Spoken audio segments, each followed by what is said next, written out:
పశ్చిమ గోదావరి జిల్లా నర్సాపురం వశిష్ఠ గోదావరి వద్ద జరుగుతున్న ఏటిగట్టు పనుల్లో పెద్ద ఎత్తున అవినీతి జరుగుతుందని దీనిపై సిబిఐతో విచారణ జరిపించాలని మాజీ ఎమ్మెల్యే బండారు మాధవనాయుడు డిమాండ్ చేశారు. 27 కోట్లతో జరుగుతున్న ఈ పనుల్లో అధికార పార్టీ ఎమ్మెల్యేలు బినామీలుగా వ్యవహరిస్తున్నారని, నాసిరకం రాళ్లను వినియోగించడం వల్లే తరచూ గట్టు కోతకు గురవుతుందని మండిపడ్డారు.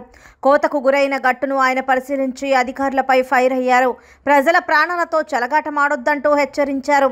మా ప్రభుత్వం అధికారంలోకి రాగానే పనులపై విచారణ జరిపించి బాధ్యులపై చర్యలు తీసుకుంటామన్నారు. ఏటుగట్టు ఏదైతే ఉందో ఇక్కడ కోతకు ఏదైతే గురైందో దీన్ని ఫస్ట్ ఆఫ్ ఆల్ ఎక్కడా కూడా దీన్ని రక్షణ చర్యలు తీసుకోవాలా. ఫస్ట్ ఆఫ్ ఆల్ అంటే ముందు బల్లీస్ అన్ని కట్టాలి. ముందు దీన్ని ఫర్దర్గా కోతకు గురవ్వకుండా ఏదైతే మన సర్వీ బాధలు ఇటువంటి అన్నీ ఉన్నాయో అన్నీ కట్టి ముందు కోతకు గురవకుండా ఆఫ్ చేసి తర్వాత ఎదురున్నటువంటి గొయ్యి ఏదైతే ఉందో గొయ్యినంతా కూడా పోడ్చాల్సినటువంటి అవసరం ఉంది. ముఖ్యంగా హై డెన్సిటీ రాళ్ళన్నీ కూడా వాడాలా. అంటే 300 mm సైజు ఉన్నటువంటి హై డెన్సిటీ రాళ్ళన్నీ కూడా ఆ యొక్క ఫౌండేషన్లో వేయాల్సినటువంటి అవసరం ఉంది. దీన్ని ఎదురున్నటువంటి గొయ్యిని కూడా పూడ్చాల్సినటువంటి అవసరం ఉంది.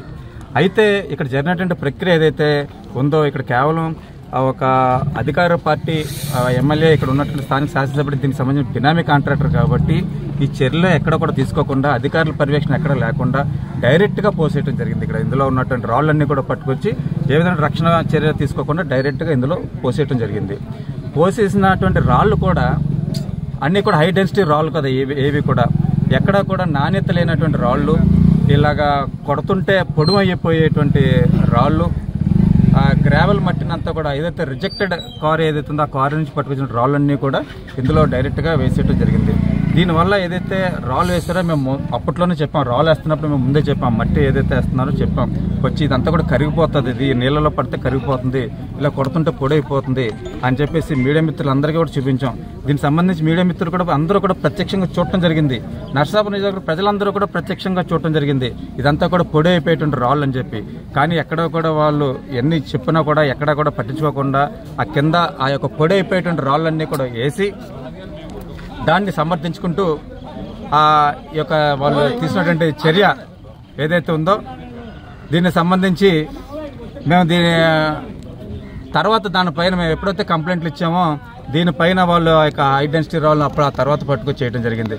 మేము అప్పుడే చెప్పాం, మేము కంప్లైంట్లు ఇచ్చాం, అక్కడ ఉన్నటువంటి ఆర్డీఓ గారికి కూడా మేము కంప్లైంట్లు ఇచ్చాం, అదేవిధంగా విజిలెన్స్కి కంప్లైంట్లు ఇచ్చాం, గవర్నర్ గారికి కంప్లైంట్లు ఇచ్చాం, మొత్తం అన్ని డిపార్ట్మెంట్లకు కూడా మేము కంప్లైంట్లు ఇవ్వడం జరిగింది. ఇది కరిగిపోతుంది, వరద వచ్చితే ఆగదు, ఇది కనీసం 1-2 సంవత్సరాలు కూడా ఆగదని చెప్పేసి కూడా మేము కంప్లైంట్లు ఇచ్చినా ఎక్కడో కూడా గవర్నమెంట్, ఎందుకంటే సాక్షాత్తు అధికార పార్టీకి సంబంధించినటువంటి శాసనసభ్యుడే దీంట్లో ఇన్వాల్వ్ అయి ఉన్నారు కాబట్టి ఎక్కడ కూడా ఎవరు కూడా ఏదైనా ఎంక్వైరీలు కనీసం మినిమం డిపార్ట్మెంటల్ ఎంక్వైరీలు కూడా చేయకుండా దీని పనులు కొనసాగించడం జరిగింది. అది ఒక 6 నెలలు